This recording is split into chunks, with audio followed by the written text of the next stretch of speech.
السلام عليكم ورحمة الله وبركاته.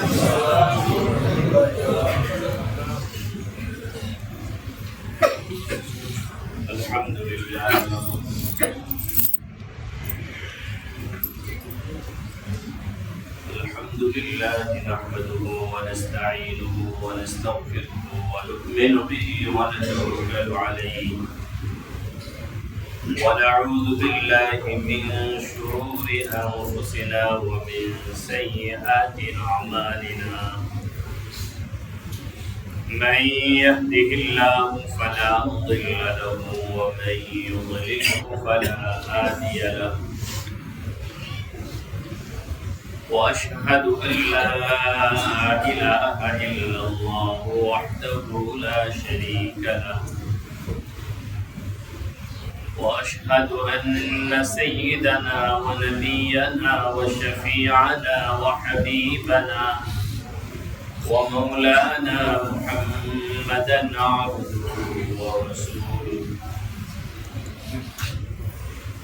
أرسله إلى كافة الناس بشيرا ونذيرا وداعيا إلى الله بإذنه وسراجا منيرا أما بعد فأعوذ بالله من الشيطان الرجيم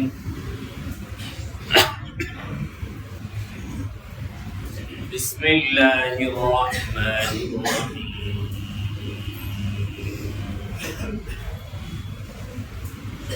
الحج أشهر معلومات وقال تعالى وأذن في الناس بالحج يأتوك رجالا وعلى كل ضامر يأتين من كل فج عميق وقال تعالى الله لا إله إلا هو الحي القيوم لا تأخذه سنة ولا نوم له ما في السماوات وما في الأرض من ذا الذي يشفع عنده إلا بإذنه يعلم ما بين أيديهم وما خلفهم ولا يحيطون بشيء من علمه إلا بما شاء وسع كرسيه السماوات والأرض ولا يئوده حفظهما وهو العلي العظيم صدق الله مولانا العظيم وصدق رسوله النبي الكريم ونحن على ذلك لمن الشاهدين والشاكرين والحمد لله رب العالمين سبحانك لا علم لنا إلا ما علمتنا إنك أنت العليم الحكيم رب اشرح لي صدري ويسر لي أمري واحلل عقدة من لساني يفقهوا قولي ربي زدني علما ربي يسر ولا تعسر وتمم علينا بالخير وبك نستعين يا فلاح اللهم ألهمني رشدي الله সকলেই রহমতুল লিল আলামিন এর শানে কয়েক মর্তবা দরুদ ইব্রাহিমী পড়ি আল্লাহুম্মা সাল্লি আলা মুহাম্মাদিন ওয়া আলা আলি মুহাম্মাদ কামা সাল্লাইতা আলা ইব্রাহিম ওয়া আলা আলি ইব্রাহিম ইন্নাকা হামিদুম মাজিদ اللهم بارك على محمد وعلى آل محمد كما باركت على إبراهيم وعلى آل إبراهيم إنك حميد مجيد اللهم صل وسلم وبارك عليه الحمد لله ثم الحمد لله الله رب العالمين অসংখ্য শুকরিয়া আল্লাহ রব্বুল আলামিন আমাদেরকে আজকের এই পবিত্র দিনে পৃথিবীর পবিত্রতম স্থানে তারই একটি গুরুত্বপূর্ণ হুকুম জুমার নামাজ আদায়ের উদ্দেশ্যে সমবেত হওয়ার তৌফিক দান করেছেন এই জন্য অন্তর অন্তঃস্থল থেকে শুকরিয়া জ্ঞাপন করি বলি আলহামদুলিল্লাহ অসংখ্য অগণিত দুরূদ এবং সালামের হাদিয়া পেশ করছি প্যারা নবী سيد المرسلين سيد الكونين والثقلين نبي محمد رسول الله صلى الله عليه وسلم সম্মানিত দিনদার পরহেজগার মুসল্লি ভাইরা হজের মাস চলছে পৃথিবীর দিক দিগন্ত থেকে আল্লাহ পাকের আশিকরা আল্লাহ পাকের ঘরের দিকে ছুটে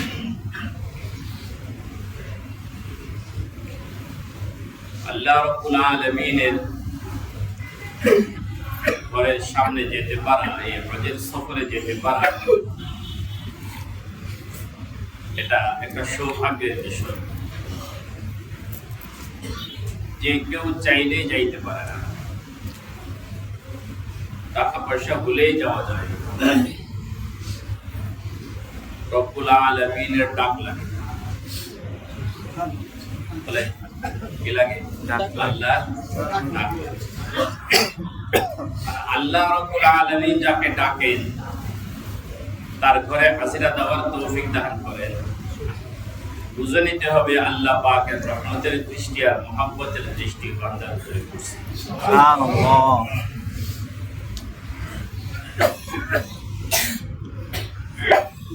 আল্লাহ রাব্বুল আলামিনের কাছে দোয়া করতে থাকি চেষ্টা করতে থাকি আল্লাহ পাক যেন আমাদেরকেও ডাক দেন আমাদেরকেও হাজিরা দেওয়ার তৌফিক দান আমিন আল্লাহ পাক রব্বুল আলামিনের এই ঘরের হাজিরা যখন হবে হাজিরা দেওয়ার তৌফিক যখন হয়ে যাবে ডাক যখন আসবে তখন বিলম্ব না করা সুযোগ যখন আসবে সেই সুযোগকে হাতছাড়া না আর যখন আমি যাওয়ার জন্য আপনি যাওয়ার জন্য প্রস্তুত হয়ে গেছেন আল্লাহ রাব্বুল আলামিনের ইশক আর মুহাব্বতে এই পরিমাণ ডুবে যাওয়া যে পৃথিবীর আর কোনো খবর যেন না কারণ আল্লাহ রাব্বুল আলামিন বাইতুল্লাহর ইতিহাস যখন থেকে শুরু করেছেন একটা তো হলো বাইতুল্লাহ আল্লাহ রাব্বুল আলামিন ফেরেশতাদেরকে দিয়ে একবার বানাইছেন নূহ আলাইহিস সালামের প্লাবনের সময় সেটা আবার উঠিয়ে নিয়েছেন। এরপরে আবার নতুন করে ইতিহাস সৃষ্টি করেছেন তার খলিলরা। একটুখানি খেয়াল করেন, আল্লাহ রাব্বুল আলামিন বাইতুল্লাহ এই জায়গাটা আবাদ করবেন, বিরান ভূমি, গায়রি জি যারইন, কোনো গাছপালা নেই, তরুলতা নেই, জনবসতি নেই, পানি নেই, থাকার মতো কোনো পরিবেশ নেই। যেদিকে চোখ যায় শুধু দুধু মরুভূমি, পাহাড়। এমন একটা জায়গাকে আল্লাহ পাক রব্বুল আলামিন পৃথিবীর সবচেয়ে জনবহুল এলাকা হিসেবে বানাবেন। পৃথিবীর সবচেয়ে জনবহুল এলাকা হিসেবে আল্লাহ পাক রব্বুল আলামিন এটাকে ঘোষণা করবেন, এটাকে প্রতিষ্ঠিত করবেন। তা আল্লাহ রাব্বুল আলামিন এই প্রতিষ্ঠিত করার সূচনাতে ইব্রাহিম আলাইহিস সালামকে ডাক দিলেন, বলেন এবার তুমি তোমার স্ত্রী আর সন্তানকে এখানে রেখে আসো। ইব্রাহিম আলাইহিস সালাতু ওয়াস সালাম আল্লাহ রাব্বুল আলামিনের প্রেমে এতটাই পাগল ছিলেন, এতটাই বিভোর ছিলেন, এতটাই আল্লাহ পাক রব্বুল আলামিনের মহব্বতে, আল্লাহ পাকের ইশকে দেওয়ানা ছিলেন। তা আল্লাহ বললেন তোমার কোলের সন্তান আর তোমার স্ত্রীকে এখানে মরুভূমিতে রেখে যাও। তিনি রেখে চলে যাচ্ছেন। বিষয়টা বোঝার জন্য আরেকটা ভূমিকা বুঝে নেন ছোট। সেটা হলো আল্লাহ রাব্বুল আলামিন ইব্রাহিম আলাইহিস সালামকে বানাইছেন খলিল, আর আমাদের নবীকে বানাইছেন হাবিব। এই দুইজনের সাথে আল্লাহ পাক রব্বুল আলামিনের প্রেম খেলা, আল্লাহ পাকের ইশক ও মুহাব্বতের খেলা অন্যদের থেকে নিরালা, অন্যদের থেকে আলাদা। খলিলুল্লাহ বলা হয় ওই দোস্তকে যার কাছ থেকে মুহাব্বতের দাবিতে শুধু নেওয়া হয়। হাবিবুল্লাহ বলা হয় ওই দোস্তকে মুহাব্বতের দাবিতে যাকে শুধু দেওয়া হয়। আল্লাহ ইব্রাহিম আলাইহিস সালামের জিন্দেগি থেকে শুধু ভালোবাসার দাবিতে শুধু নিছেন, আর হাবিবুল্লাহকে ভালোবাসার দাবিতে শুধু দিছেন। সুবহানাল্লাহ। ইব্রাহিম আলাইহিস সালামের কাছে যা কিছু প্রিয় ছিল, আল্লাহ বলেন ইব্রাহিম যদি আমাকে ভালোবাসো তো সেগুলো আমাকে দিয়ে দাও। ইব্রাহিম আলাইহিস সালামের কাছে জান প্রিয় ছিল, বলে ইব্রাহিম তোমার জান দাও। ইব্রাহিম বললেন আমি নমরুদের আগুনে হাজির। ইব্রাহিম আলাইহিস সালামের কাছে মাল প্রিয় ছিল, বলে ইব্রাহিম তোমার মাল দাও। বলে আমি মেহমানদের জন্য আমার মাল হাজির। ইব্রাহিম আলাইহিস সালামের কাছে সন্তান প্রিয় ছিল, বলে সন্তানকে রেখে আসো গায়রি জি যারইন, সেই ওয়াদি মক্কায় যেখানে কোনো দুর্বলতা নাই। ইব্রাহিম বলেন আমি হাজির। ইব্রাহিমের কাছে সন্তান প্রিয় ছিল, একটা পর্যায়ে বললেন যাও ইব্রাহিম তোমার সন্তানের গলায় ছুরি চালাও। ইব্রাহিম বললেন আমি এখানেও হাজির। বলেন সুবহানাল্লাহ। তাফসীরের কিতাবে আছে ইব্রাহিম আলাইহিস সালামকে জিজ্ঞাসা করা হলো কাইফা কুনতা খলিলান, ও ইব্রাহিম আপনি খলিল কিভাবে হইলেন, আপনি খলিল কিভাবে হইলেন? ইব্রাহিম আলাইহিস সালাম জবাব দিলেন বদলতু নফসি লিন-নিরান ওয়া ওয়ালাদি লিল-কুরবান ওয়া মালি লিল-দাইফান ওয়া কলবি লির-রহমান ওয়া আনা যা খলিলুর রহমান। বলে আমি আমার নিজেকে আগুনের মধ্যে আল্লাহর জন্য পেশ করছি, আমার সম্মানগুলোকে মেহমানদের জন্য উৎসর্গ করেছি, আমার সন্তানকে আমি কুরবানের জন্য পেশ করেছি, আর আমি আমার হৃদয়টা রহমানের জন্য যখন খালি করে দিয়েছি তো রহমান আমাকে খলিল উপাধিতে ভূষিত করেছে। সুবহানাল্লাহ।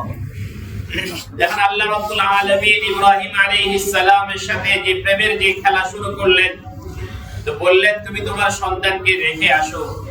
ইব্রাহিম আলাইহিস সালাম রেখে গেলেন। বলে একটা নারীকে আর একটা নবজাতক শিশুকে এমন একটা দুর্লতাহীন, গাছপালাহীন, পানিবিহীন, জনবসতিবিহীন এমন একটা জায়গায় রেখে যেতে পারা দুইটা দিক। একটা হলো আল্লাহ রাব্বুল আলামিনের উপরে এই পরিমাণ আস্থা আর বিশ্বাস, রব হিসেবে আল্লাহ যে পরিচয় দিয়েছেন সেই পরিচয়ের উপরে এই পরিমাণ বিশ্বাস। উনি জানতেন যে আমার আল্লাহর নির্দেশে যদি আমি এখানে রেখে যাই তা না আমার স্ত্রীর কোনো ক্ষতি হবে, না আমার সন্তানের কোনো ক্ষতি হবে। এটা বিশ্বাস ছিল।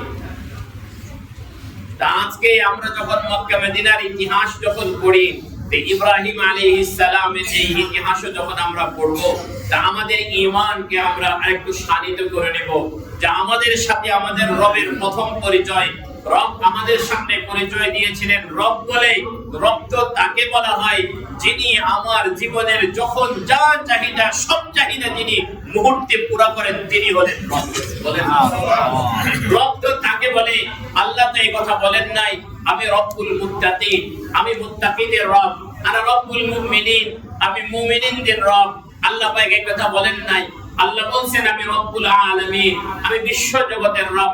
আল্লাহ আসমানের রব, আল্লাহ জমিনের রব, আল্লাহ বাতাসের রব, আল্লাহ পানির রব, আল্লাহ মাখলুকাতের রব, আল্লাহ মানুষের রব, আল্লাহ চতুষ্পদ জন্তুর রব, গর্তের পিপীলিকার রব, বিষাক্ত সাপের রব, পানির তলদেশে বসবাসকারী সকল মাছেরও তিনি রব, পানিরও তিনি রব, সমুদ্রেরও তিনি রব।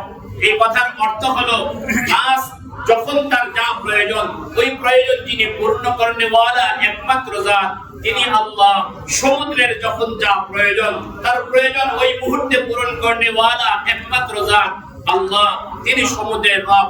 বাতাসের রব, বাতাসের যা চাহিদা, বাতাসকে তার চাহিদা পূরণ করে দেওয়া যেই রচনার একমাত্র ক্ষমতা তিনি আল্লাহ, তিনি বাতাসের রব। তিনি মানুষের রব, মানুষের চাহিদাও তিনি পূরণ করেন, গবাদি পশুর চাহিদাও তিনি পূরণ করেন, সুন্দরবনের হিংস্র প্রাণীগুলোর চাহিদাও তিনি পূরণ করেন, গর্তের পিপীলিকার চাহিদাও তিনি পূরণ করেন, জমিনের উপরে যে সকল প্রাণী বিচরণ করে তাদের চাহিদাও তিনি পূরণ করেন, জমিনের ভিতরে বসবাস যারা যে সকল প্রাণীরা করে তাদের চাহিদাও তিনি পূরণ করেন, সমুদ্রের তলদেশে যে সকল প্রাণীরা বসবাস করে তাদের চাহিদাও তিনি পূরণ করেন, শূন্য লোকে যে সকল পাখিরা বসবাস করে তাদের চাহিদাও তিনি পূরণ করেন। মাখলুকাতের চাহিদা যখন যা চাহিদা হয় সবগুলো চাহিদা একসাথে তিনি পূরণ করেন। তিনি রব, তিনি রব্বুল আলামিন। আমাকে আমার রব আমার সাথে পরিচিত হয়েছেন রব বলে আল্লাহ বুঝাইলেন, ও বান্দা তোমার অস্তিত্বের জন্য তুমি যেই জাতের মুখাপেক্ষী তিনি তোমার রব, তোমার অস্তিত্ব গঠনের জন্য তুমি যেই জাতের মুখাপেক্ষী তিনি তোমার রব, তোমার অস্তিত্বের বিকাশ সাধনের জন্য তুমি যেই জাতের মুখাপেক্ষী তিনি তোমার রব। তোমার জাত অস্তিত্বের বিকাশ করছে, বিকাশ ঘটতে গিয়ে বিকাশের প্রত্যেকটা ধাপে ধাপে তোমার যা যা প্রয়োজন, তোমার যা যা চাহিদা, সবগুলো চাহিদা তিনি পূরণ করেন। তিনি তোমার রব, শুধু তোমার না, শুধুমাত্র মানুষের না, সমস্ত সৃষ্টিগুলোর। এই মুহূর্তে পৃথিবীতে যতগুলো প্রাণী গর্ভবতী আছে, গর্ভের ভিতরে, গর্ভাশয়ের ভিতরে সৃষ্টির যে কার্যক্রম চলছে, সৃষ্টির যে কর্মযজ্ঞ চলছে, সেই কর্মযজ্ঞ একসাথে সকল সৃষ্টিজীবের যিনি তদারকি করেন তিনি আল্লাহ, তিনি আমাদের রব। তিনি আল্লাহ, তিনি আমাদের রব। বলেন একটা কারখানায় একটা জিনিস তৈরি হওয়ার জন্য এই কাপড়টা যে কারখানায় তৈরি হয়েছে, কাপড় বানাতে যা লেগেছে সব ওই কারখানায় পাওয়া যায় নাই। সুতা এক জায়গা থেকে আমদানি করা লাগছে, রং আরেক জায়গা থেকে আমদানি করা লাগছে, ওয়াশ করার জন্য এটার যে মেডিসিন দরকার এই মেডিসিন আরেক জায়গা থেকে আমদানি করা লাগছে। কিন্তু আমার আল্লাহ রাব্বুল আলামিন মায়ের ওই উদরের মধ্যে, মায়ের ওই পেটের ভিতরে আমার সৃষ্টি যখন শুরু করলেন, হাড্ডি বানানোর জন্য অন্য কোনো জায়গা থেকে কোনো মাল ইনপুট করা লাগে নাই, চামড়া বানানোর জন্য অন্য কোনো জায়গা থেকে মাল ইনপুট করা লাগে নাই, আমার চোখ বানানোর জন্য কোনো জায়গা বাহির থেকে কোনো কিছু ইনপুট করা লাগে নাই, দাঁত বানানোর জন্য বাহির থেকে কোনো কিছু আমদানি করা লাগে নাই। দাঁত যে কারখানায় তৈরি হয়েছে, চোখও সেই কারখানায় তৈরি হয়েছে, নাকও সেই কারখানায় তৈরি হয়েছে। এক ফোঁটা পানির উপরে যিনি এই পরিমাণ এত সুন্দর একটা ডিজাইন করলেন তিনি আমার রব, তিনি রব্বুল আলামিন। আমরা আসলে আমাদের রবকে চিনি নাই। বলে রব তো তিনি, যিনি সকলের চাহিদা সর্ব অবস্থায় যিনি পূরণ করেন তিনি রব। এই কারণে আল্লাহ রাব্বুল আলামিন দুনিয়াতে পাঠানোর আগে আমাদের সাথে তার পরিচয় দিয়েছেন, আমি তোমার রব। ও বান্দা, রূহের জগতে তুমি অস্তিত্বে আসার জন্য যে জাতের মুখাপেক্ষী ছিলে তিনি তোমার রব। দুনিয়ার রূহের জগৎ থেকে তুমি আবার যখন দুনিয়ার জগতে যাবে তোমার দেহ গঠন করা লাগবে। তোমার দেহ গঠনে হতে যে জাতের মুখাপেক্ষী তুমি হবে তিনি তোমার রব। তোমার দেহ গঠিত হওয়ার পরে তোমার দেহের সাথে রূহের সংস্থাপনের জন্য যার প্রয়োজন পড়বে তিনি তোমার রব। তোমার দেহের সাথে তোমার রূহের সংযোগ স্থাপিত হয়েছে, তোমার দেহটা এবার বিকশিত হবে যে জাতের মুখাপেক্ষী তুমি তিনি তোমার রব। তোমার খাদ্যের প্রয়োজন হবে, খাদ্য যিনি দিবেন তিনি তোমার রব। বাতাসের প্রয়োজন হবে, বাতাস যিনি দিবেন তিনি তোমার রব। পানির প্রয়োজন হবে, পানি যিনি দিবেন তিনি তোমার রব। সূর্যের আলোর প্রয়োজন হবে, সূর্য যিনি সৃষ্টি করেছেন তিনি তোমার রব। চাঁদের প্রয়োজন হবে, চাঁদ যিনি দিয়ে বানিয়ে রেখেছেন তিনি তোমার রব। তারকারাজির প্রয়োজন হবে, তারকারাজি যিনি সৃষ্টি করে রেখেছেন তিনি করেছেন তিনি তোমার রব। তোমার জন্য পৃথিবীর সমস্ত জমিনটাকে যিনি দোলনা বানাইছেন তিনি তোমার রব। আকাশটাকে যিনি খুঁটিবিহীন ছাদ বানায় রাখছেন তিনি তোমার রব। যিনি তোমার জন্য দিন বানাইছেন তিনি তোমার রব। যিনি তোমার জন্য রাত বানাইছেন তিনি তোমার রব। কুল আরাআইতুম ইন জাআলাল্লাহু আলাইকুমুল লাইলা সারমাদান ইলা ইয়াউমিল কিয়ামাতি মান ইলাহুন গায়রুল্লাহ ইয়াতিকুম বিদিয়া। ও বান্দা, আল্লাহ বলেন ও বান্দা, তোমাদের রব যদি এই রাতকে যদি প্রলম্বিত করে দেন, রাতকে যদি কিয়ামত পর্যন্ত লম্বা করে ফেলেন, বলো তো দেখি আল্লাহ ছাড়া, তোমাদের একমাত্র ইলাহ ছাড়া আর এমন কোন ক্ষমতাধর আছে, এমন কোন শক্তিধর আছে যে তোমাদের জন্য দিন দিয়ে আসবে? কুল আরাআইতুম ইন জাআলাল্লাহু আলাইকুমুন নাহারা সারমাদান ইলা ইয়াউমিল কিয়ামাতি মান ইলাহুন গায়রুল্লাহ ইয়াতিকুম বিলাইলিন তাসকুনুনা ফি। বলে দিনকে যদি প্রলম্বিত করে দেন, বলে এমন কোন সরকার আছে কিনা, এমন কোন নেতা আছে কিনা, এমন কোন টেকনোলজি আছে কিনা দিনটাকে সংকুচিত করে দিয়ে রাত তোমাদের জন্য নিয়ে আসবে? না না না, তোমাদের জন্য যিনি রাতকে ওয়াল্লাইলা সুবাতা, রাতকে যিনি আরামদায়ক বানাইলো, ওয়ান নাহারা মাআশা, দিনকে যিনি কর্মযজ্ঞের জন্য বানাইলেন তিনি একমাত্র আল্লাহ। তাকে তোমরা চিনো। সুবহানাল্লাহ। তিনি কে বলেন? আল্লাহ। এই রবের রব পরিচয় ইব্রাহিম আলাইহিস সালাম রব পরিচয় পাইলেন যখন ইব্রাহিম আলাইহিস সালাম হাজরা আলাইহিস সালামকে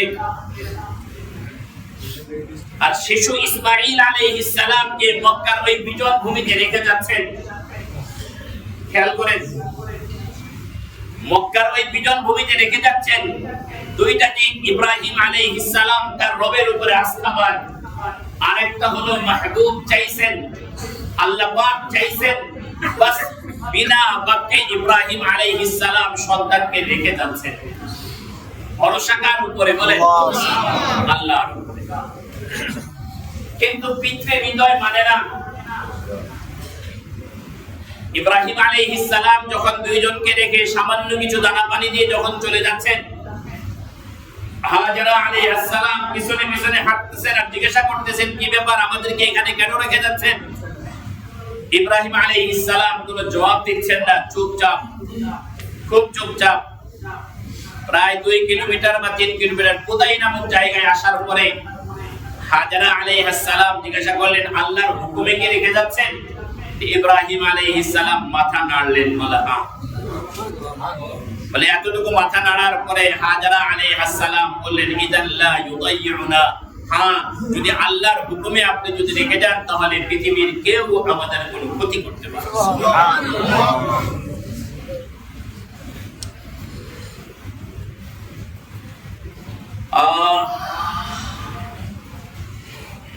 আল্লাহ রাব্বুল আলামিন ইব্রাহিম আলাইহিস সালামের সেই কুরবানি, হাজরা আলাইহিস সালামের সেই কুরবানি একমাত্র আল্লাহর জন্য করার কারণে আল্লাহ এতটা পছন্দ করলেন যে কিয়ামত পর্যন্ত ইব্রাহিম আলাইহিস সালামের আলোচনাকে সমুন্নত রাখলেন, হাজরা আলাইহিস সালামের আলোচনাকে সমুন্নত রাখলেন, ইসমাঈল আলাইহিস সালামের আলোচনাকে সমুন্নত রাখলেন। বরং মক্কার ওই সাফা আর মারওয়ার পাহাড়ের মাঝামাঝি সময়ে মাঝামাঝি জায়গায় হাজরা আলাইহিস সালামের ওই দৌড়টাকে পর্যন্ত আল্লাহ পাক রব্বুল আলামিন কিয়ামত পর্যন্ত সময়ের জন্য জীবন্ত করে রাখেন। সুবহানাল্লাহ। দেখেন ইশক আর মুহাব্বত কাকে বলে। ইব্রাহিম আলাইহিস সালাম যখন চলে আসলেন স্ত্রী সন্তানের কাছ থেকে, আল্লাহ রাব্বুল আলামিনের কাছে একটা দোয়া করছেন। দোয়ার মধ্যে ইব্রাহিম আলাইহিস সালাম আল্লাহকে যে নামে সম্বোধন করেছেন সেটা হলো রব। রব্বানা ইন্নী আসকানতু মিন যুররিয়্যাতি বিওয়াদিন গায়রি যী যার'ইন 'ইনদা বাইতিকাল মুহাররাম রব্বানা লিয়ুকিমুস সালাতা ফাজ'আল আফইদাতাম মিনান নাসি তাহওয়ী ইলাইহিম ওয়ারযুকহুম মিনাস সামারাতি লা'আল্লাহুম ইয়াশকুরুন। রব্বানা ওয়া আমাদের রব ইন্নী আসকানতু মিন যুররিয়্যাতি আমি আমার পরিবারকে রেখে আসলাম, বসবাস করালাম বিওয়াদিন গায়রি যী যার' তরুলতাহীন গাছপালাহীন একটা উপত্যকার মাঝে ইনদা বাইতিকাল মুহাররাম আপনার সম্মানিত ঘরের কাছে, আপনার সম্মানিত ঘরের কাছে। রব্বানা লিয়ুকিমুস সালাহ বলে আমি রেখে আসছি যাতে যারা নামাজ আদায় করে।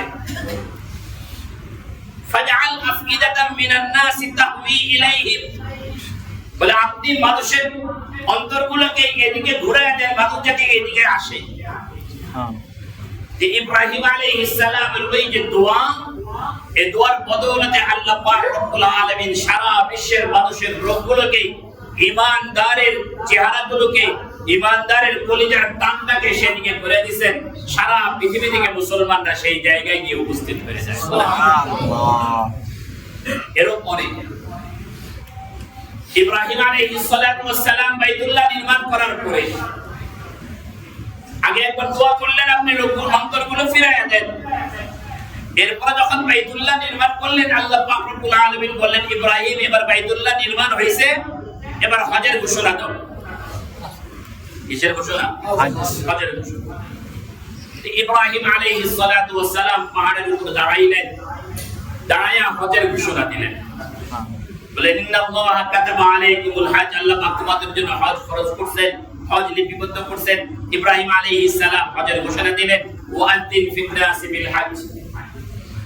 ইব্রাহিম আলাইহিস সালাম আবেদন করলেন আল্লাহ আমি এখানে মক্কার এই বিজন ভূমিতে ঘোষণা দিলে শুনবে কে? আল্লাহ বললেন ঘোষণা দেওয়ার দায়িত্ব তোমার, শোনানোর দায়িত্ব আমার। সুবহানাল্লাহ। ঘোষণা দেওয়ার দায়িত্ব ইব্রাহিম, শুনাইছেন কে? আল্লাহ। ওই যে ইব্রাহিম আলাইহিস সালাম হজের ডাক দিলেন, এখন সারা পৃথিবী থেকে হাজিরাই যখন যায় তখন সেখানে গিয়ে কি বলে? লাব্বাইক আল্লাহুম্মা লাব্বাইক। ইব্রাহিম আপনি ডাক দিয়েছেন, ও রব আপনি ডাক দিয়েছেন, আমি হাজির, বান্দা হাজির। লাব্বাইক আল্লাহুম্মা লাব্বাইক লাব্বাইক লা শারীকা লাক লাব্বাইক ইন্নাল হামদা ওয়ান নি'মাতা লাকা ওয়াল মুলকা লা শারীকা লাক। সেই ডাকের সেই হাজিরার জবাব লাব্বাইক আল্লাহুম্মা লাব্বাইক। আল্লাহ রাব্বুল আলামিন ডাক দিয়েছেন, এই ডাকে সাড়া দিয়ে সবাই, পৃথিবীর সবাই উপস্থিত হবে, বিষয়টা এমন নয়। যার অন্তরে আল্লাহ রাব্বুল আলামিনের ভালোবাসা আছে, যাকে আল্লাহ পাক পছন্দ করেন তাকেই শুধু সেখানে হাজিরা দেওয়ার কি যায় তৌফিক দান। এইজন্য একজন হাজী যখন হজের সফরে বেরিয়ে যায়, ইহরাম যখন বেঁধে ফেলে, দুনিয়ার ইহরাম বাঁধার আগের অনেক হালাল কাজও ইহরাম বাঁধার পর্দার জন্য নিষিদ্ধ হয়ে যায়। তখন হাজী সব মুহূর্তে যেন আল্লাহ পাক রব্বুল আলামিনের সামনে যেন সে উপস্থিত। সে উঠতে বসতে চলতে ফিরতে স্মরণ করবে একমাত্র কাকে? আল্লাহ। আল্লাহ। সে তো মক্কায় যখন তাওয়াফ করবে তখনও আল্লাহকে তালাশ করবে, মিনায় যখন যাবে তখনও আল্লাহকে তালাশ করবে, আরাফায় যখন যাবে তখনও সে আল্লাহকে তালাশ করবে, মুজদালিফায় রাত কাটাবে তো আল্লাহ রাব্বুল আলামিনকে তালাশ করবে, জামরায় পাথর মারবে তো নিজের নফসের বিরুদ্ধে পাথর মারবে, শয়তানকে নিক্ষিপ্ত করবে, আল্লাহ রাব্বুল আলামিনকে সন্তুষ্ট করবে, আল্লাহকে তালাশ করবে। এভাবেই তো হজের কার্যগুলো সম্পাদন করবে। বলে বান্দা যখন নিজেকে দুনিয়ার সকল কুঙ্কিলতা থেকে, দুনিয়ার সকল আমিলতা থেকে বান্দা যখন নিজেকে পবিত্র করে নিয়ে একমাত্র আল্লাহর সন্তুষ্টির জন্য হজ আদায় করে, আমার আল্লাহ বলেন ও আমার বান্দা, আমি যখন তোকে মহব্বত করে আমার ঘরে আনার তৌফিক দিয়েছি, আসার তৌফিক দিয়েছি, আমি যখন তোমাকে দয়া করে আনছি, মায়া করে আনছি, তুমি যখন আমার হুকুমগুলো যথাযথ পালন করছো, তা আমি রব্বুল আলামিনের ইজ্জতের শপথ যাও আমি তোমাকে এমন ভাবে পবিত্র করে দিলাম, তোমার মা যেদিন তোমাকে জন্ম দিয়েছে সেদিন তোমার আমলনামায় যেরকম কোনো গুনাহ ছিল না, আজকেও আমি তোমাকে সেভাবেই পবিত্র করে দিলাম। সুবহানাল্লাহ। সেভাবে পবিত্র। বলেন তো দেখি, দুনিয়ার একটা আমল যে আমলের মাধ্যমে জিন্দেগীর সমস্ত গুনাহগুলো মাফ হয়ে যাবে। একজন হাজী সাহেব যদি খালি এই কথাটা চিন্তা করে যে আমি বাইতুল্লাহর সফরে রওনা হইছি, আমার এই সফরের মধ্য দিয়ে আমার জিন্দেগীর সমস্ত কালিমাগুলো মুছে যাবে, আমার জীবনের সমস্ত পাপরাশিগুলো আমার আল্লাহ মুছে দিবেন, তাহলে আমাকে কতটা সতর্ক হতে হবে, আমাকে আল্লাহর প্রেমে কতটা ডুবে থাকতে হবে, কতটা ভয়ে তটস্থ থাকতে হবে যে না জানি আমার দ্বারা কোনো বেয়াদবি হয়ে যায়, না জানি আমার দ্বারা কোনো ভুল ত্রুটি হয়ে যায়। কারণ এই দরবারের লাল যদি আমি রক্ষা করতে না পারি তাহলে তো আমি মাহরুম হয়ে যাব। এজন্য ভাই প্রথম কথা হলো আল্লাহ রাব্বুল আলামিনের পরিচয় নিজের অন্তরে ধারণ করা, এরপরে নিজের জিন্দেগীর কামনা বাসনা পূর্ণ করার জন্য অন্তত একটি বারের জন্য হলেও বাইতুল্লাহ হাজিরা দেওয়ার চেষ্টা করা। আল্লাহ আমাদের সকলকে তৌফিক দান করেন, সকলে বলি আমিন। আল্লাহ আমাদের সকলকে হাজিরা দেওয়ার তৌফিক দান করেন। ভাই অনেকেই তো হাজিরা দেই, অনেকেই তো যাই, যাওয়ার লোকের সংখ্যা এখন বাড়ছে, কিন্তু সেই আশিকান আর এখন আর নাই, সেই প্রেম নিয়ে আর আমরা এখন যাইতে পারি না। আল্লাহর এক বান্দি খোরাসান থেকে রওনা হইছে, হজের কাফেলায় পানির জাহাজে সে রওনা হইছে। পরে এক একটা মঞ্জিল আসে, এক একটা বন্দর আসে, ওই আল্লাহর বান্দির পেরেশানি যেন বেড়ে যায়। একটা পর্যায়ে তার জাহাজ জেদ্দা গেল, জেদ্দা থেকে তার কাফেলা মক্কা গেল। মক্কায় যাওয়ার পরে ওই আল্লাহর বান্দিকে যখন শোনানো হলো ওই যে আল্লাহর ঘর বাইতুল্লাহ, ওই যে কালো ঘরটা দেখা যায়, আল্লাহর ওই বান্দি কালো ঘরের দিকে তাকাইছে, তাকাই একটা চিৎকার দিয়ে বলছে আমার জন্য সার্থক হয়ে গেছে। ওই এক চিৎকারের সাথে সাথে সে দুনিয়ার থেকে সেখানে বিদায় নিয়ে চলে গেছে, যে আমি আমার রবের ঘর থেকে নিয়েছি। ও ভাই, মুহাব্বত যদি হয় আল্লাহ পাকের সাথে, মুহাব্বতটা এমন হবে, মুহাব্বতটা এমন হওয়া দরকার।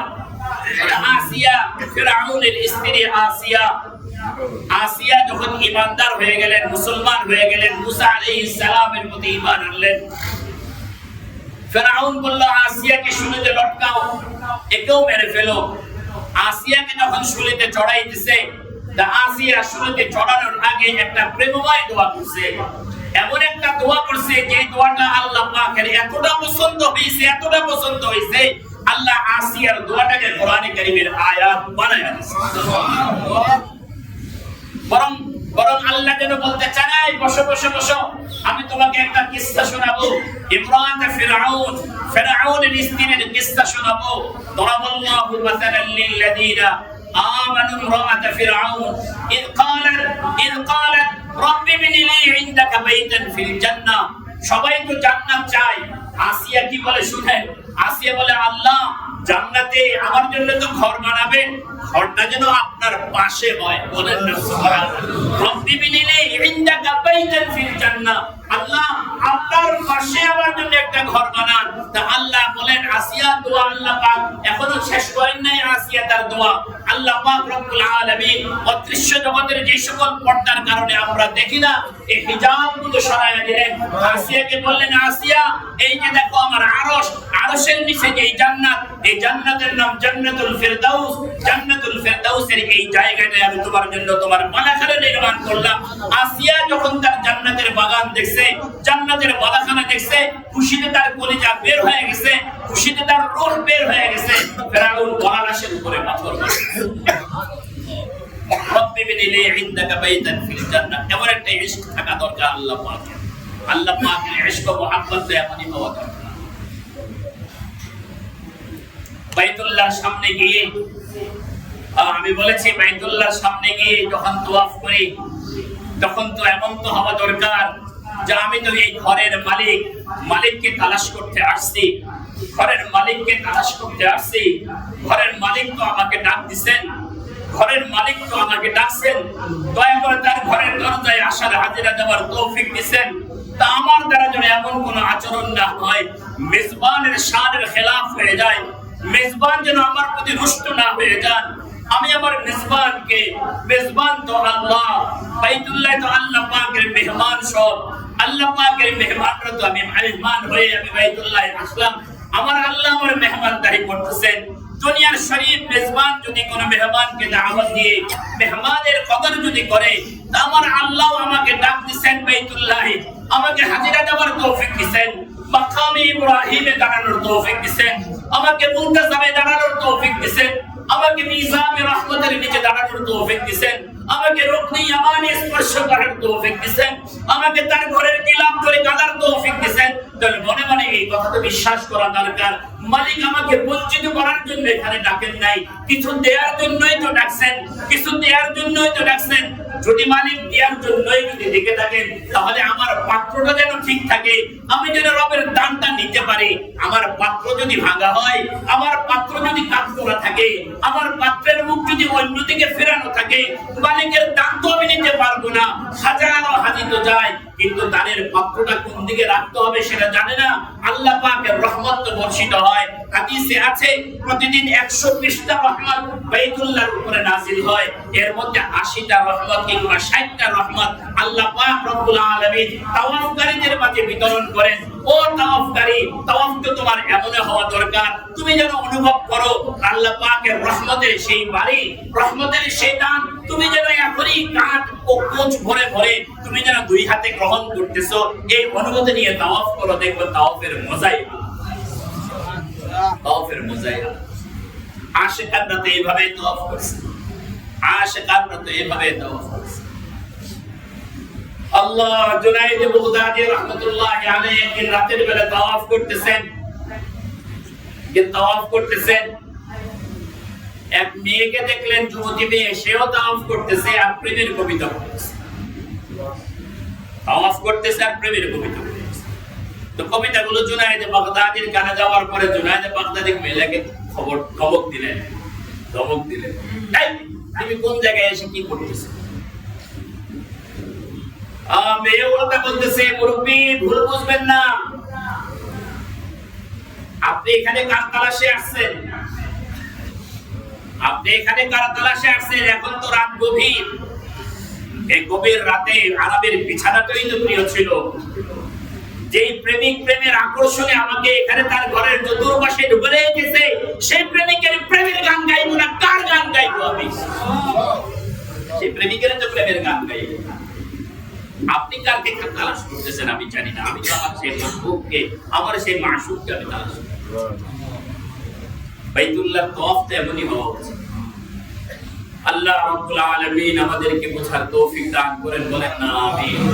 সবার আগে আমাদের কাজ হলো আল্লাহ পাকের কুদরতগুলো পড়া, আল্লাহ পাকের কুদরতগুলো জানা, আল্লাহ পাকের কুদরত জেনে দিলের ভিতরে আল্লাহ পাকের মুহাব্বতগুলো জমা করা।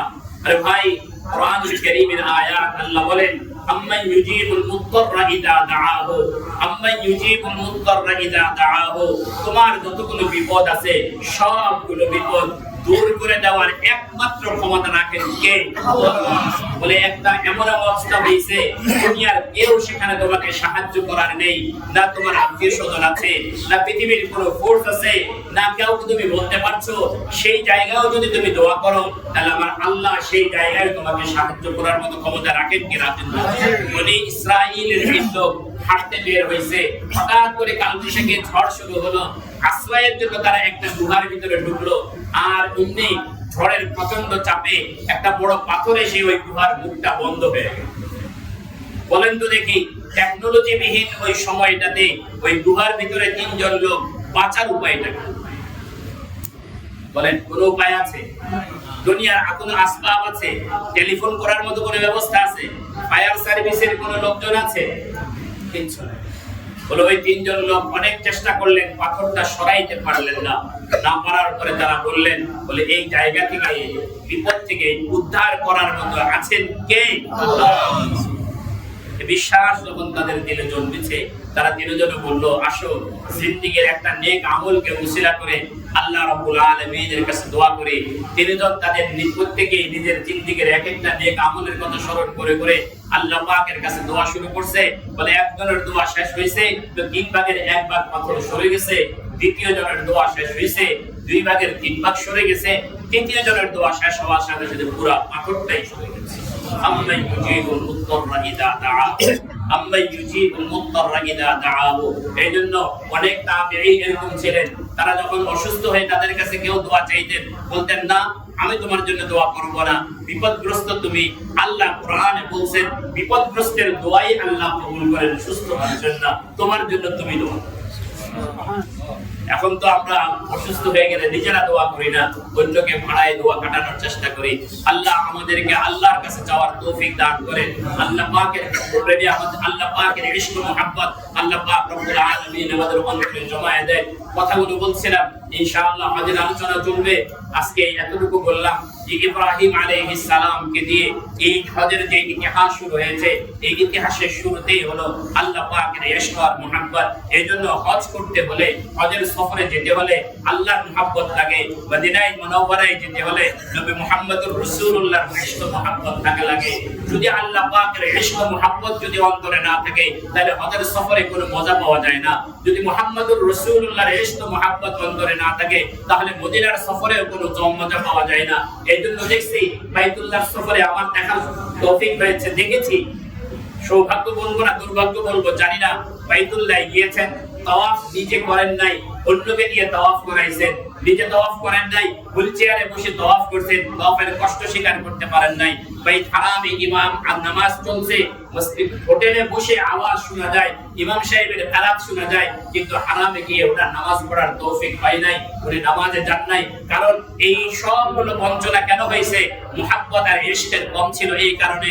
কারণ বাইতুল্লাহ গিয়ে খোদার ঘরের সামনে দাঁড়ায়া নামাজ আদায় করার কি যে মুহাব্বত, কি যে আনন্দ, কি যে মজা, এই মজাটা ওই ব্যক্তি বুঝবে যে ব্যক্তির অন্তরে আল্লাহ পাকের ইশক আর মুহাব্বত আছে। এইজন্য আল্লাহ পাকের ইশক আর মুহাব্বত অন্তরে পয়দা করেন, তাহলে দেখবেন সিঙ্গাপুর আর কানাডায় নয়, বাইতুল্লাহ যাওয়ার প্রেরণা অন্তর থেকে সৃষ্টি হবে। আল্লাহ পাক রব্বুল আলামিন আমাদেরকে আল্লাহ পাকের ইশক ও মুহাব্বত আমাদের অন্তরে জাগরুক করে দেন। সকলে বলি আমিন। হাদিসে নিয়ম আছে, আল্লাহ পাক বলেন, আল্লাহ পাক রব্বুল আলামিনের ইশক ও মুহাব্বত আপনার অন্তরে তৈরি হবে কিভাবে? আপনি একটু চলবেন, আপনি এক কদম আগাবেন, তা আল্লাহ পাকের রহমত আপনার দিকে 2 কদম আগাবে। আপনি এক হাত আগাবেন, আল্লাহ পাকের ইশক মুহাব্বত আপনার দিকে 2 হাত আগাবে। আপনি হেঁটে হেঁটে যাইতে চাইবেন, তা আল্লাহ পাকের রহমত আপনার দিকে দৌড়ায় দৌড়ায় আসবে। আগে আপনি নিজেই নিজের অন্তরের ভিতরে আল্লাহ পাকের ইশক তৈরি করেন, তাহলে দেখবেন ইনশাআল্লাহ আল্লাহ পাক রব্বুল আলামিন সেটা কবুল করে দেবেন। আল্লাহ পাক রব্বুল আলামিন আমাদেরকে কথাগুলো বোঝার, আমল করার তৌফিক নসিব করেন। সকলে বলি আমিন।